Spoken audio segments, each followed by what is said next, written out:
Então a gente já viu que ao redor dos ímãs e das cargas em movimentos existem campos magnéticos. Esses campos podem ser representados por linhas de indução.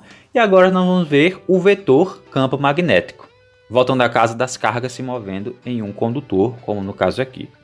A gente já viu anteriormente que a carga em movimento, aqui a carga, ela tem uma certa velocidade e por ela estar em movimento, ela também acaba influenciando a partir de uma força magnética. Agora a gente vai estudar, nesse caso daqui, como é que se calcula o módulo desse vetor campo magnético.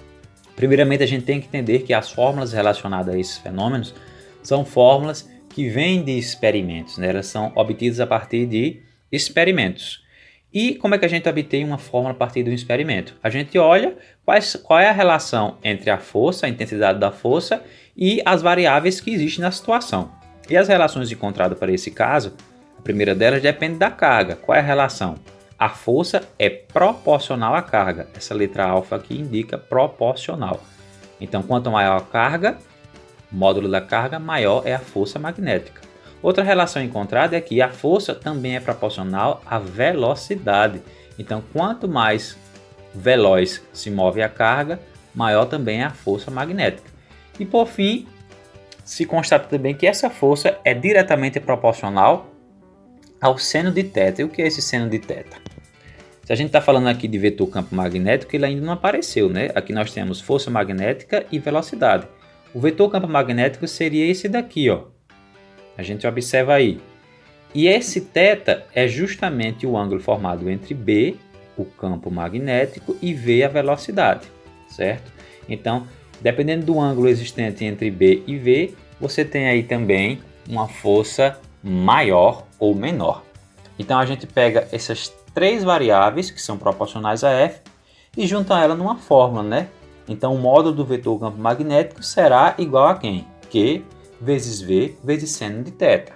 Porém, a gente precisa aí de uma constante de proporcionalidade e essa constante é justamente o valor de B, que é o campo magnético. Resumindo, se eu quero saber qual é a força magnética, eu uso essa fórmula daí. Eu preciso de B, que é o campo magnético, preciso de Q, que é a carga, preciso de V, que é a velocidade, e preciso do seno de θ, que é o ângulo entre B e V.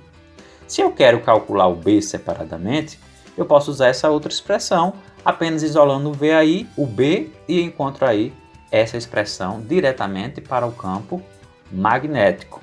Lembrem aí, ó.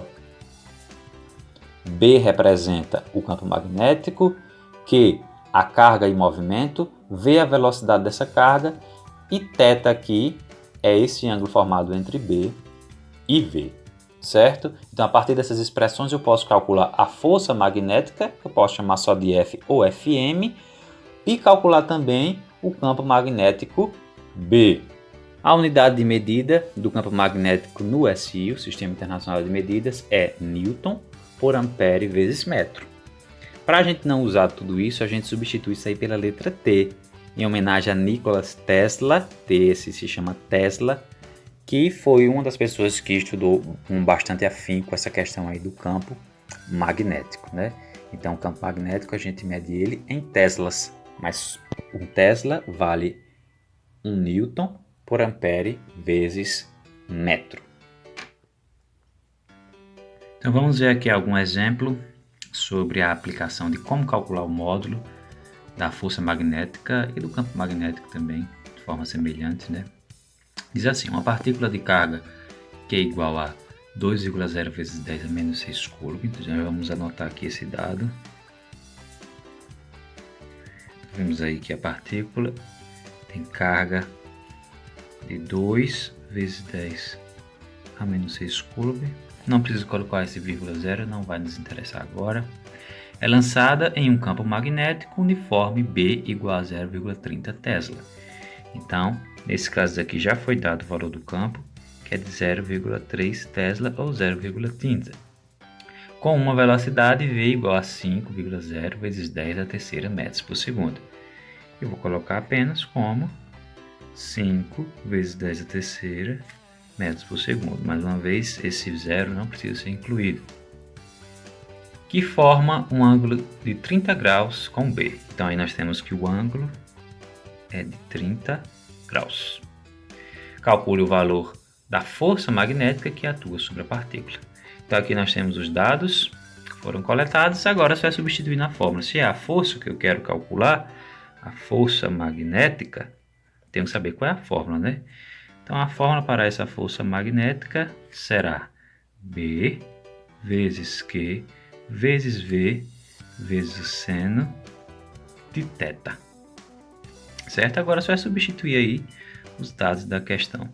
B vale quanto aqui, ó? 0,3. Q vale 2 vezes 10 a menos 6. V vale 5 vezes 10 a terceira. E o seno de θ é o seno de 30 graus. Então, qual vai ser o valor dessa força? Vamos aí fazer o cálculo agora. Substituir na fórmula, só calcular. Antes de fazer aqui o cálculo, eu vou substituir o seno de 30 também. Então, vou ficar aqui 0,3 vezes 2 vezes 10 a menos 6, vezes 5 vezes 10 a terceira, vezes, qual é o seno de 30? 1 sobre 2, ou meio, né? Isso porque eu posso cortar aqui esse 2 com esse 2, e agora só é fazer a operação com que estão aí no numerador. 0,3 vezes 5, 1,5. E as bases de 10, repito a base e somo os expoentes. Menos 6 mais 3 dá menos 3. Então a força é 1,5 vezes 10 a menos 3 newtons. Lembrando que aqui a força tem que ser dada em newtons. Essa é a força magnética pedida aí na questão.